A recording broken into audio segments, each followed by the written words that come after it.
We continue now with this week's edition of Sun Devil Extra from the Mountain America Credit Union Sun Devil Radio Network. I'm Tim Healey, your host. Glad you joined us this week. Sun Devil sports history was made the final weekend of March in Indianapolis, Indiana, where the Arizona State men's swimming team won the program's first ever NCAA title as the ASU men dominated the field at the 2024 NCAA Championships in finishing 79 points ahead of runner-up and longtime collegiate swimming powerhouse California.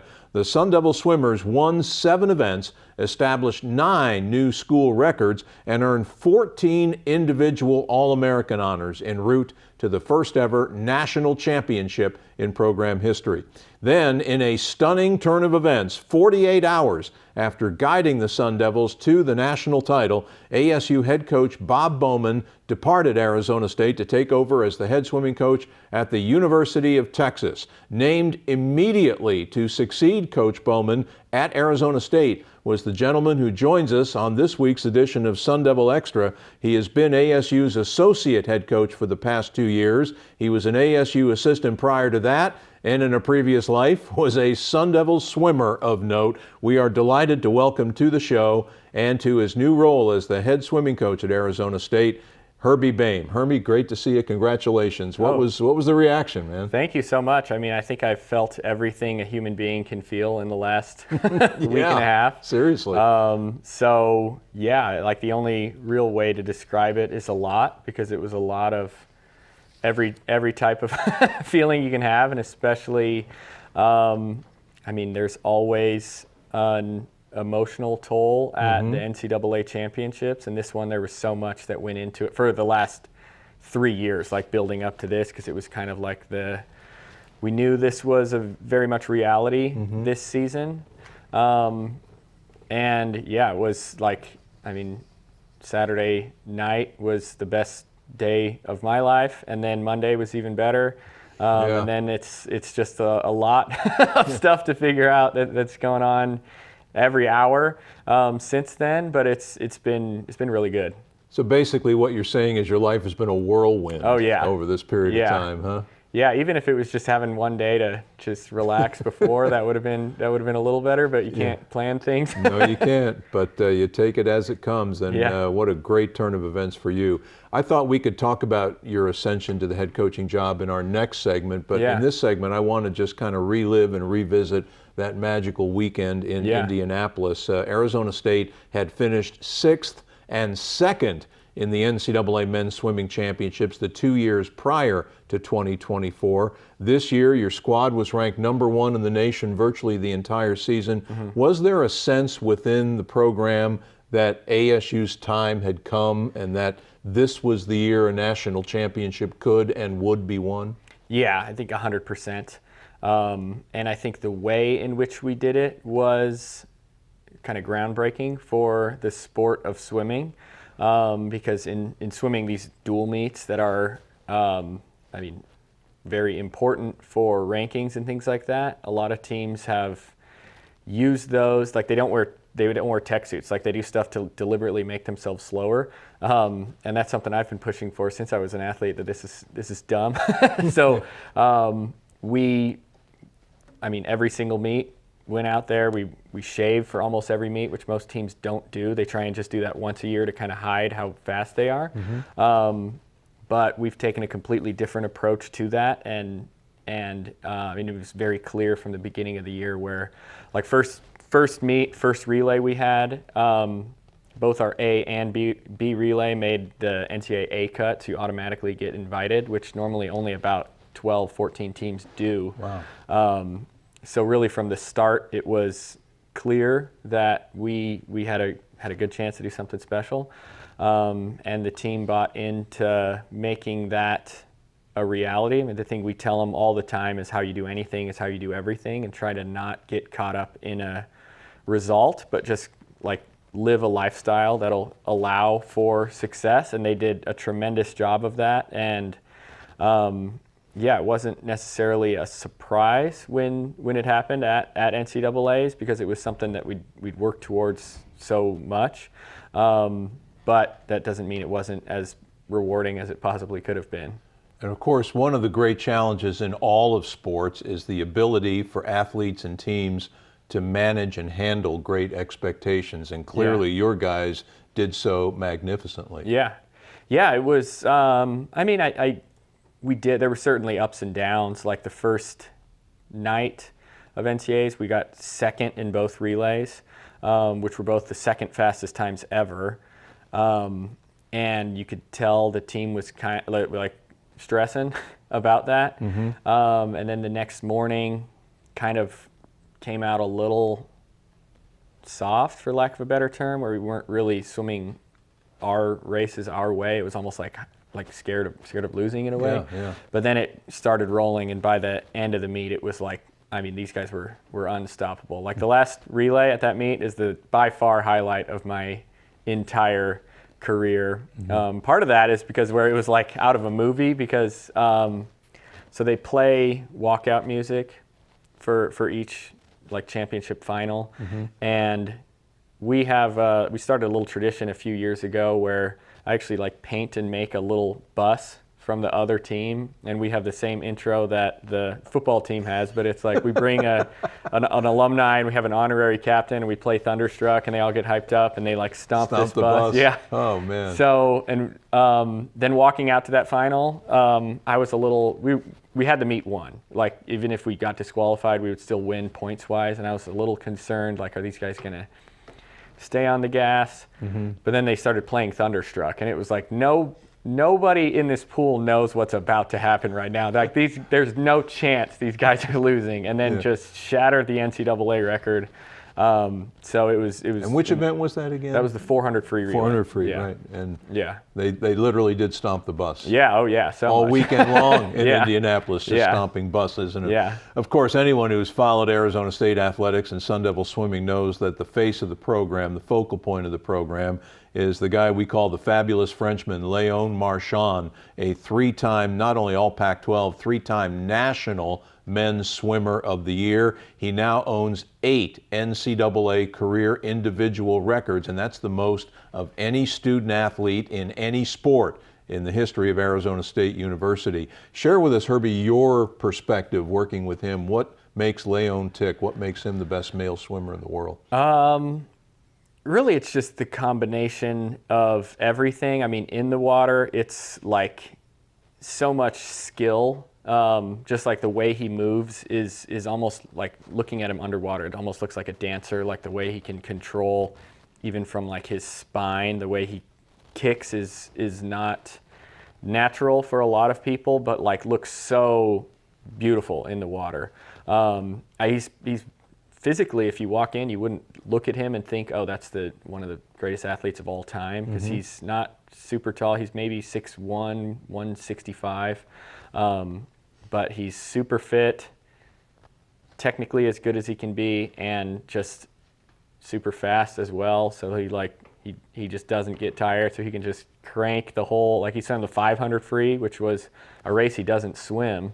But we did that kind of strategically because that should be more points for us, because it was a race we weren't going to win if he didn't do it, and just shattered the all-time record. So he's he's just got it all. Is basically all I can say. A world record in an event he doesn't normally swim. Yeah, that's mind-boggling. Yeah. As great as Léon is, though, it's not a one-man band at Arizona State men's swimming for sure. And what's fascinating is not only do the Sun Devils have the Pac-12 Swimmer of the Year, they also have an up-and-coming star, the Pac-12 Freshman of the Year in Las Vegas native Ilya Karoun, the third consecutive Sun Devil to be named Pac-12 Freshman of the Year. What do you think is his potential here?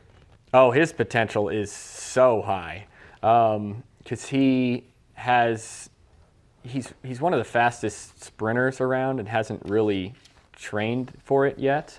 I mean, he's the first human to ever go under 15 minutes in the mile and under 19 seconds in the 50 free. So he's got like incredible range, and he really did both of those without a huge focus on either.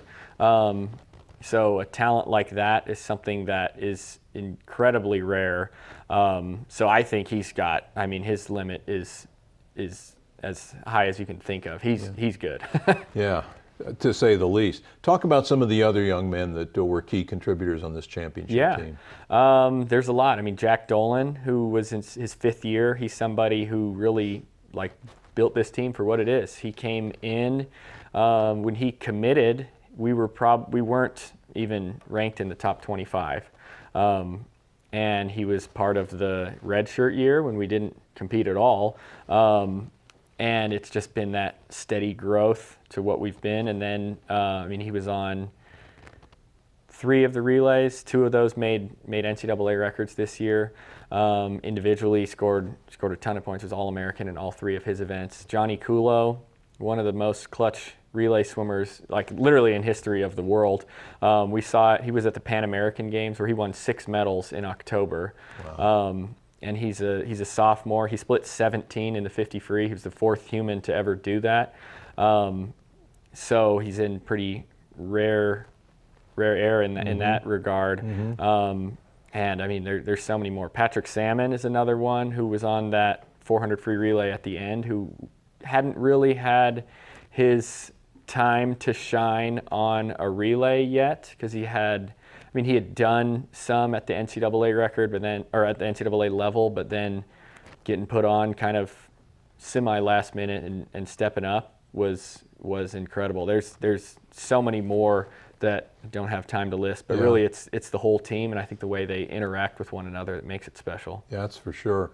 Now you've worked with the sprinters. You were a sprinter when you swam at Arizona State. What are some of the physical qualities you look for, differentiating maybe if a swimmer is more of a distance type athlete or someone that can handle the sprints, the shorter terms? Obviously, strength is a big one. You can tell by looking at the sprint. If we lined them up, you could probably just point out which ones are the sprinters, the bigger, stronger ones. In the water, it's really their ability to kick underwater as well, because that's so much of swimming in short course yards.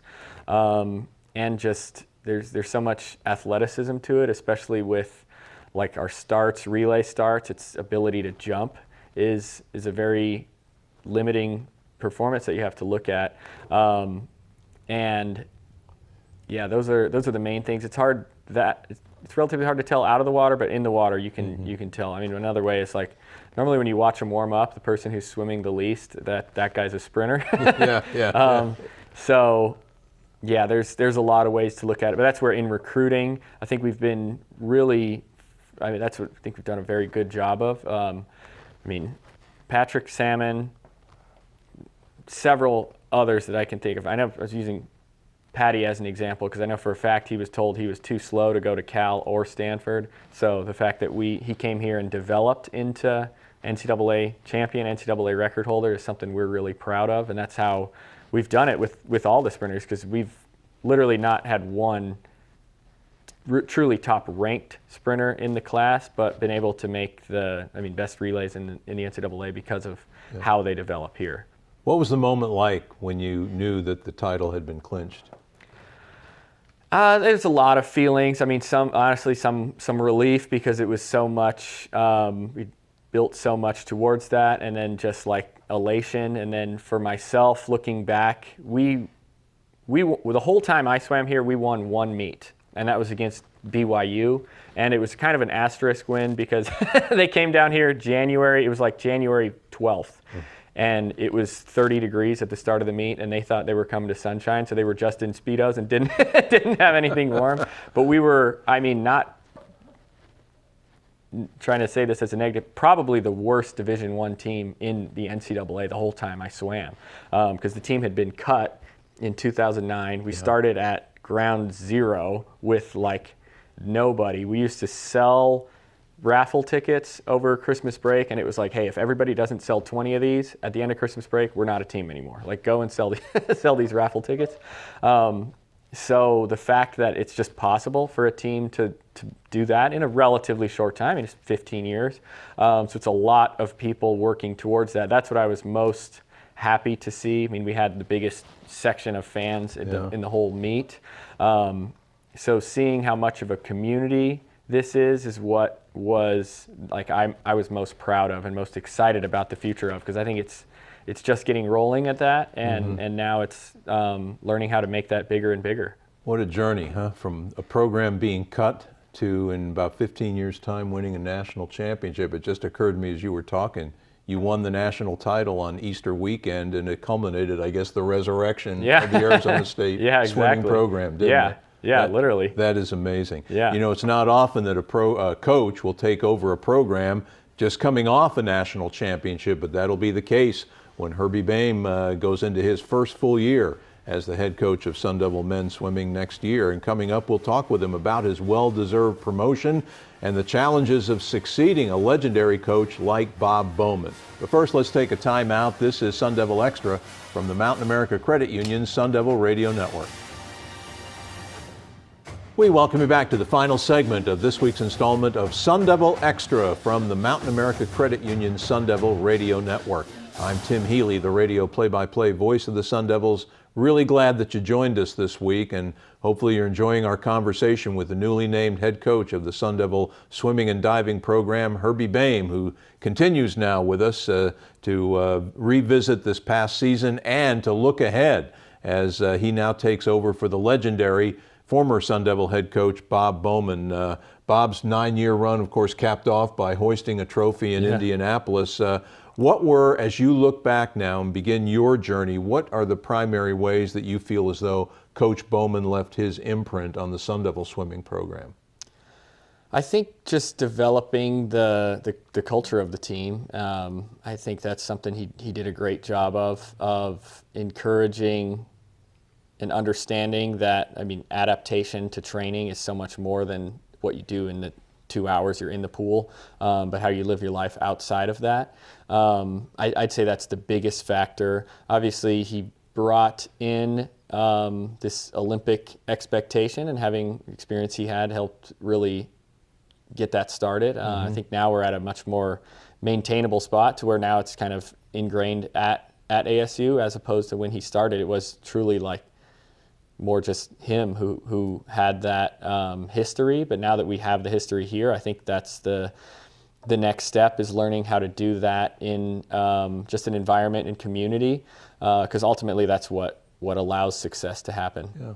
Anything that you learned from him or gleaned from him working next to him the last few years that you're going to try to incorporate in your day-to-day ways of coaching the program? Yeah, I think in terms of training, he's very good at training like the aerobic side of things, which when I came here I wasn't quite as good of that. I think I had a little more understanding of more the nervous system and speed side of things, but seeing the really just endurance side of things, that's what he's been. I mean, he's great at that. So I've learned a ton as to how to do that, and now have a ton of confidence in that side of development as well. We touched on this in the first segment, but certainly the 48 hours from that Saturday night, the last Saturday in March when you won the championship in Indianapolis, to 48 hours later, you're the head coach of the Arizona State swimming program, was a whirlwind. What were those couple of days like for you, Herbie? Well, so Saturday we won, celebrated at the pool, jumping in the pool, then everybody, it takes like 2 hours to leave. So we didn't leave the pool until probably 10:30, and then we had a dinner with these parents until 1, then had to leave at 4 a.m. for a flight from Indianapolis back to Phoenix. So got here, was just exhausted, laid on the couch all day, then got these texts like, hey, can you come in tomorrow morning? And I was like, what's this going to be about? Like, I just want to sleep today. Yeah. So came in not 100% functioning brain, and then have to figure all this out. And then it's like, I mean, happening instantly. My wife was at work, where we like sat down and went over this contract, and I was like, let me just call my wife real quick just to make sure I've told her what's happening before I do all of this. Yeah. And I was like, I knew she would be fine with this. Yeah, I think so. But yeah, didn't want to sign anything before telling her. So it was crazy. And then it's like, just been a lot going on every literal moment since then. But yeah, it's, I mean, look like something I've literally dreamed about for years now. So super excited to get rolling. And I think it should be, pointed out, and I'm sure a lot of fans are aware, that let's be honest, the University of Texas is one of the blue bloods in a lot of sports, and especially in swimming and diving. And Coach Behm is taking over for a legend in Eddie Reese, who retired. How long were you aware of Texas's interest in Coach Behm, and what kind of, I mean, did this thing catch you completely off guard, or was this something that had been in the works for a while behind the scenes? As off guard as you could have been. I even talked to Eddie and Wyatt, the head coach and associate head coach, because there was an article written when we got there of like a rumor mill of who's going to replace Eddie, and even Eddie was like, "Oh, it might be you because you were in the article," and I was like, "It's not going to be me. I don't know what's going on." Yeah. So I legitimately had no idea whatsoever, and was shocked to say the least when it all came out. But I mean, I couldn't be happier to be here. Yeah, and I think after the surprise of seeing Coach Behm leave, such a great man and what he did for this program, and of course we wish Bob all the best in Austin. The other thing that struck me was how quickly you were named to replace him. Clearly a plan was in place, no matter how hastily the plan was crafted. Yeah, I mean, I think obviously I'm biased, but I feel like I've been very well prepared for this, because it's something I've really been working at for 15 years now, because I was on the team, so I have seen it change and develop, and this team's always been so much about community, and I think that's what we need to take the next step, especially now where it's an ever-changing world of NCAA sports.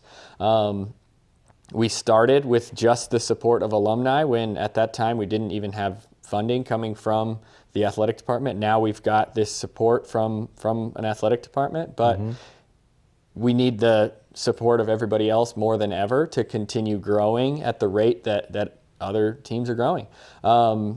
So I think it's obviously I'm biased, but I think it's a great great fit. I think they made a great choice. I think so, because of just the amount of alumni that I know, and it's like there's so much more to this. I mean, the Sun Devil Swimming Association, that's the group that started funding this program. It's like been a whirl. One of the presidents of the Sun Devil Swimming Association, his daughter passed away on Monday as well, so it's like been a crazy emotional roller coaster for everybody, but the whole team went to her celebration of life, and I know that how much that meant to him, and how much that it's showing how much, like it's more than just what we do in the pool, and growing that is what I hope to be, because there is kind of windows of time of people who come back and are still engaged, but hopefully we can fill that in. Yeah. Now, of course, this, and Herbie alluded to this is a new day and age in intercollegiate athletics with things like NIL and the transfer portal. And I'm wondering, how big a challenge do you think it will be to keep your talented national championship roster intact? Yeah, it's certainly going to be a challenge, because there's certain individuals who were very close with Bob, and I think this is just the reality that's going to happen every single year for every team. I know we're not the only team doing that, but the transfer portal I think is pretty exciting in some ways, because it's it's the yin and the yang. It's pretty cool how literally every sprinter in that transfer portal, we're their number one choice. So it's exciting in that sense, and I think that's the next step, is just showing that we can develop the mid-D people. That was Bob's main role. So that's up to myself, and our staff is growing that. I think we're 100% capable of doing it, but we just got to get a couple reps under our belt, really, of doing that at the highest level. And yeah, that's something I'm really excited for, and it's been great to see the kids' willingness to get moving forward in a slightly different route than planned. But that's how all of life is, so it's good. It's good to learn that in college, and I think athletics is a great teacher of that. Of course, the other compelling component of the fact that Herbie Behm is now the new head coach of the Sun Devil Swimming and Diving program is that he now becomes the 9th Arizona State University alum to be serving as the head coach at the alma mater, if you will. And that is basically about a third of the Sun Devil coaching fraternity involving alums coaching their sport. Yeah. How meaningful is that to you? Oh, it means the world. I can't even really describe what that means, because I think experiencing what it was like as an athlete is something I hope to never forget, and hope to use that as just my ability to connect with people and understand people. And I think doing it here is even more so, because it's like the culture of the school is ingrained in the culture of our team and how those two work together. I'm very glad to have experienced it. And yeah, doing it with like Petra Party, who's the head coach of water polo. We were shared a pool deck together as athletes, so it's cool to do that as coaches as well. Yeah. And so many other alumni. Like it's just a very unique opportunity to see people want to stay, and like there's so many reasons to stay. So yeah, it's cool to see the department recognize that as well, and have a third of the coaches be alum. That's something that's pretty unique. It is pretty unique, and to help all of our Sun Devil Nation members in their next trivia contest, if you want to figure out who the others are, of course, the head coach of the Sun Devil football team, Kenny Dillingham, an Arizona State alum. Head baseball coach, Willie Bloomquist, likewise. Hockey coach, Greg Powers. Wrestling, Zeke Jones, who was a fabulous student athlete here at Arizona State.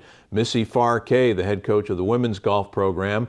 Matt Thurman, the men's golf coach, got his master's degree at Arizona State, so doggone it, he counts on the list too. And Herbie mentioned Petra Party, and then your diving coach, Mark Briggs, Sun Devil alum, class of 01. Yeah, he was actually the first Pac-12 champion in diving as an athlete. So yeah, it's pretty cool to get things started and get things rolling together. And yet, the most compelling thing perhaps about Herbie, he's the head coach of a program that, like we said, in about 15 years' time went from being cut out of the not a sport at Arizona State to being a national champion. That is just an amazing story. Isn't it?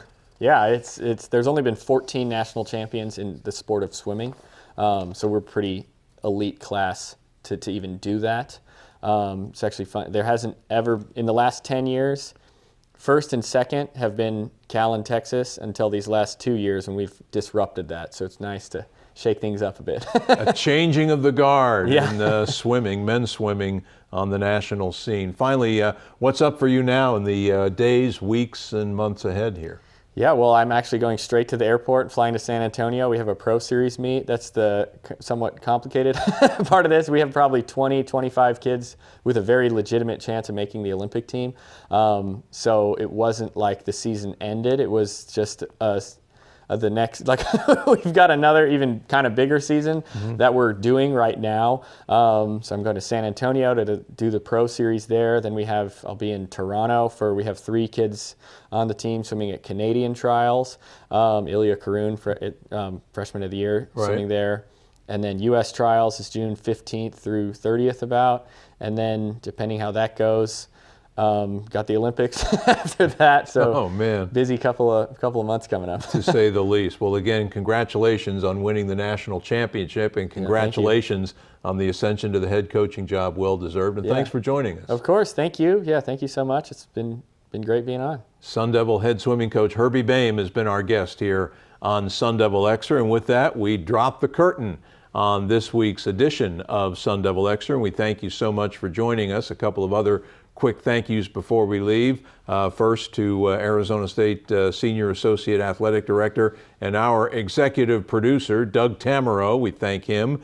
Thanks as well to our engineer producer, Sean Crespin of the Sun Devil Radio Network for his help. And thanks to Olivia Dowell from the Arizona State Sports Information Office for her assistance as well. We'll be back in another 2 weeks with our next edition of Sun Devil Extra, and we hope you'll make plans to drop by and join us. Enjoy those 2 weeks, everybody. Till next time, I'm Tim Healey. Thanks for being with us. So long, everybody.